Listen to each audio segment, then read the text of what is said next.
I'm Tom Morley, and I'm here reviewing Woody Allen's Midnight in Paris. Almost a return to form for that most prolific of comedy directors, Midnight in Paris is the latest offer from the ever-charming Woody Allen. Owen Wilson's Gil Pember, a role Allen would have undoubtedly given himself in his youth, is a frustrated screenwriter who dreams of throwing off the yoke of a successful but unrewarding career to live the bohemian lifestyle of a great intellectual novelist. Whilst holidaying in Paris with his young fiancée Inez, played by Rachel McAdams, and her tedious parents, Gil happens across an apparent rip in time and is transported at the stroke of midnight back to the glory days of Paris in the 1920s.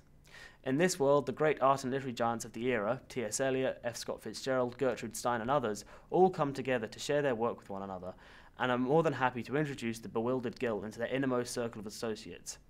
Here, Gil meets Picasso's young mistress Adriana, played by Marion Cotillard, a delicate woman full of life and emotion. Predictably, this is a Woody Allen film, Gil falls in love.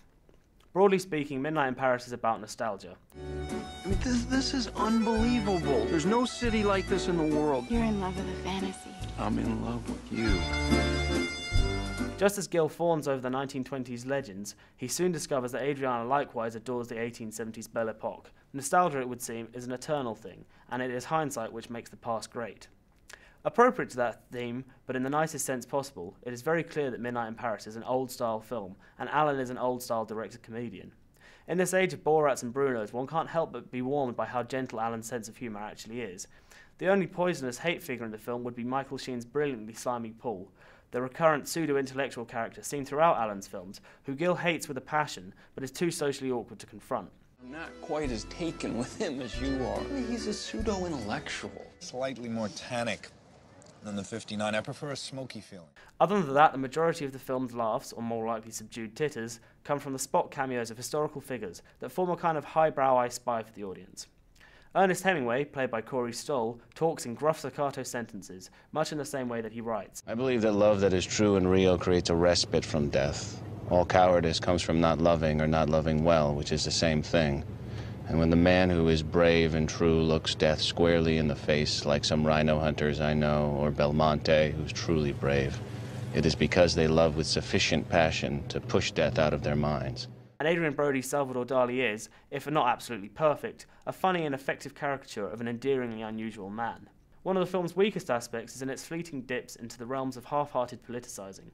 Too unsubtle to be witty and too cautious to be piercing or insightful, the brief jibes directed at Republican conservatism come off as vaguely self-congratulatory and patronizing. That's a shame, considering how pertinent Midnight in Paris' critique of ye olde nostalgia could be to the oft-tricorn Tea Party Minutemen, and in turn it betrays Allen's status within the establishment. In both 2010 and 1920-something, Paris is very clearly a city shot through an outsider's rose-tinted lens. There's no sense of Paris beyond the Amelie chocolate box city, no unrest, no crime and no dog mess. Thankfully, the film falls one baguette-wielding cyclist short of being overly cliché and twee. It's perhaps a testament to the irresistible charm of Allen as a filmmaker that the film's brief flirtations with gay Paris never come across as anything less than sincere. In short, this is not the best film Allen has ever made, but it certainly is one of the best he's made in a while. Moreover, Allen's entire style of filmmaking is a joy to experience. Perhaps it's its comedic anachrony that helps this, distinguishing it from so many frat romances and venomous satires, but with its ambling pace and lazy jazz score, it is a joy nonetheless. This film serves as a great introduction to Woody Allen newcomers, and will not disappoint old fans.